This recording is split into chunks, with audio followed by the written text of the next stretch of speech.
kelompok kedua dari pembangkit listrik tenaga gelombang laut atau samudra ini, selain gelombang lautnya adalah energi atau tenaga pasang surut air laut.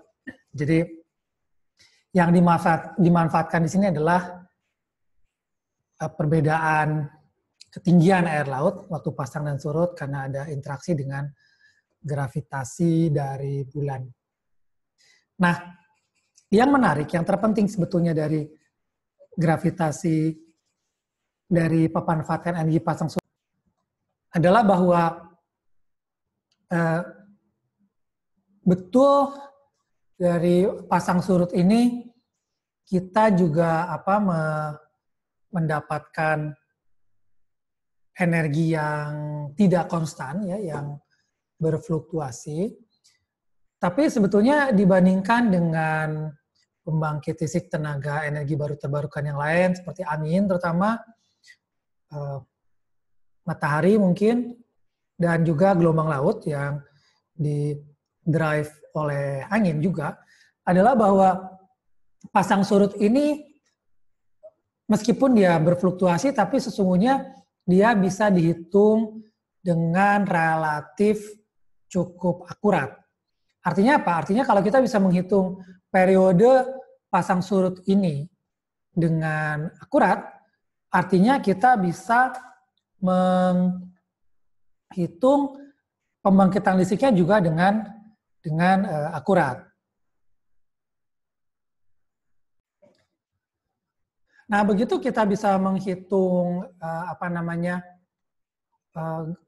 naik pasang surut dengan akurat, artinya kita bisa menghitung pembangkitan listrik dengan akurat, ini sudah sangat membantu misalnya dalam perencanaan sistem kelistrikan secara keseluruhan. Karena dengan prediksi ini kita bisa membuat sistem lebih optimal dengan mendesain, misalkan tetap kita perlu backup pembangkit yang lain untuk mengkompensasi ketika kita butuh energi tapi listrik tetapi tidak ada.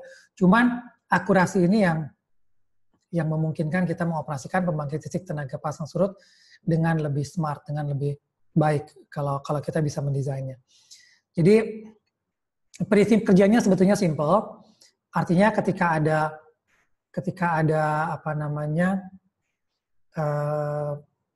pasang surut, itu kan akan ada perpindahan massa air. Makanya kadang-kadang juga energi tidal suka disebut sebagai energi arus laut. Maksudnya arus laut yang disebabkan oleh pasang surut, ya, karena mungkin ada arus laut yang disebabkan oleh perbedaan temperatur atau apa, tapi yang akibat pasang surut, jadi misalnya di siang dan malam itu kita kelompokkan dalam energi pasang surut. Jadi bisa kita membuat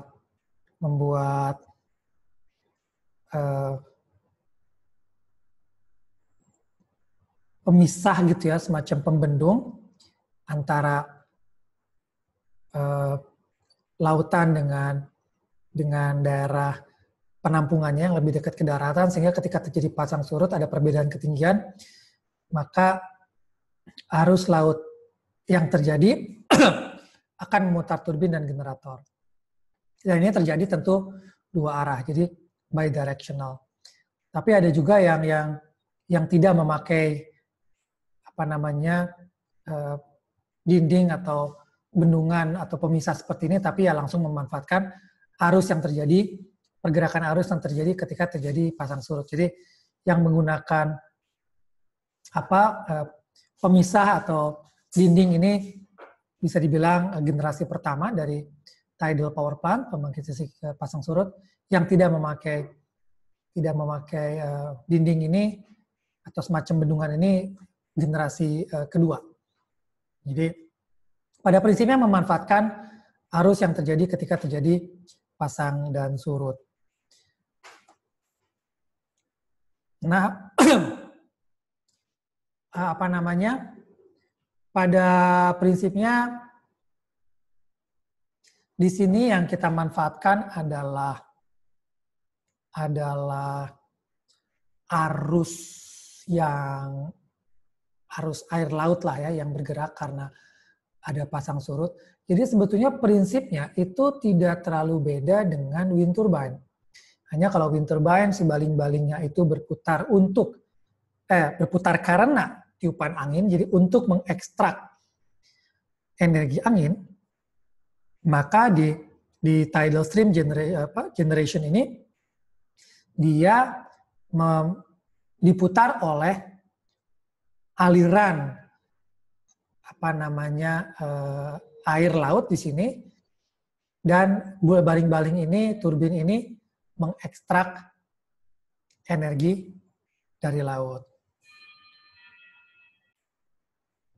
Jadi sebetulnya sama-sama ada, katakanlah baling-baling atau turbin di sini yang diputar, hanya karena air laut mempunyai densitas yang lebih padat, lebih tinggi daripada udara, maka putarannya lebih lambat. Putaran si blade atau baling-baling ini lebih lambat, dan diameter dari turbinnya pun bisa lebih kecil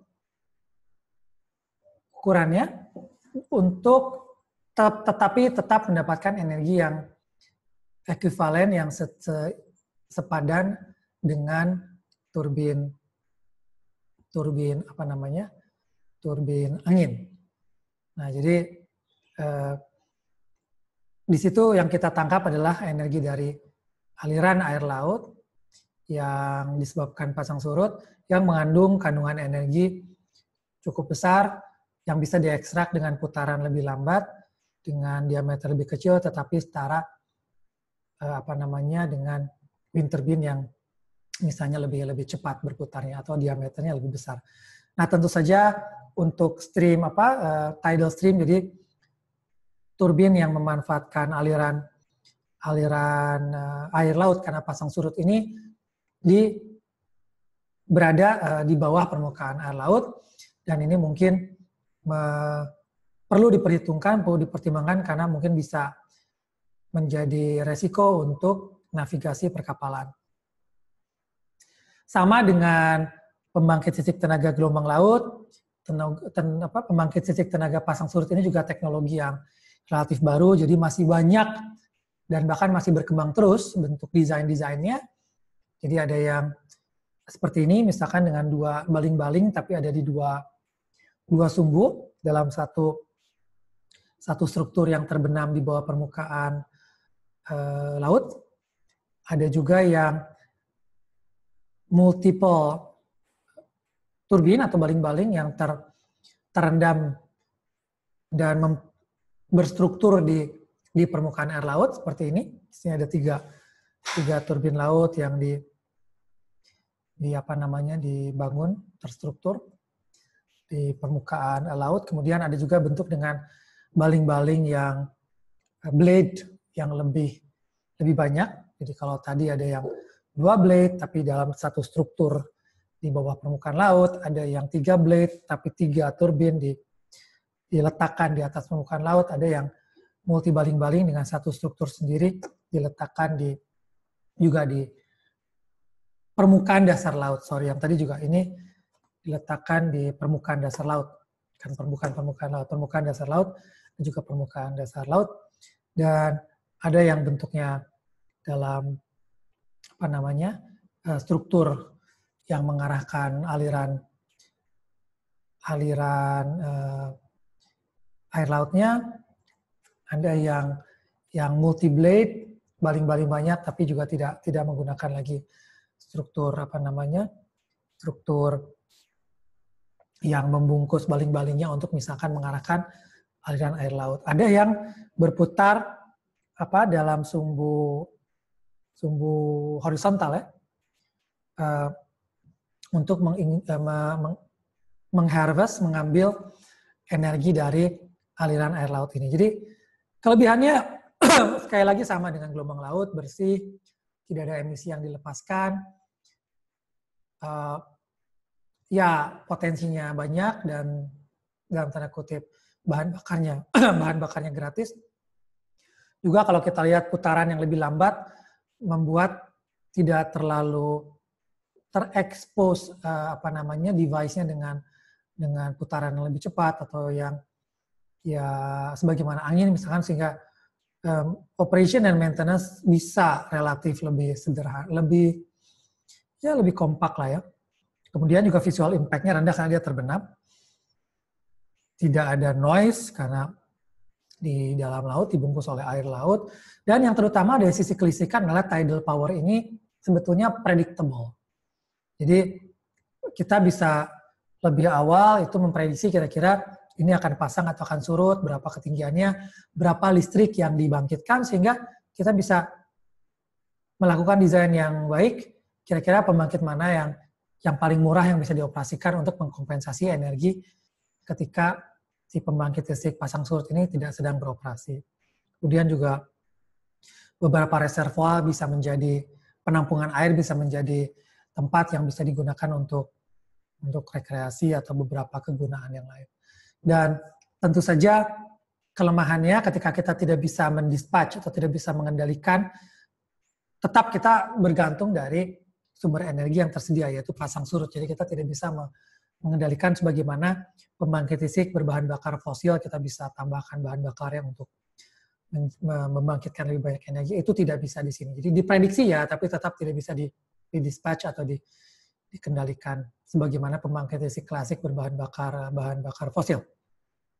Dan sama seperti tenaga gelombang, kita juga butuh tempat-tempat yang konsisten, aliran air lautnya, kemudian juga bergantung dari kondisi alam, dan sama seperti wave energy, kita juga mesti memperhitungkan ini dampaknya terhadap biota laut, terhadap kehidupan laut, dan terhadap transportasi di sekitar tempat di mana pembangkit kita berada. Demikian.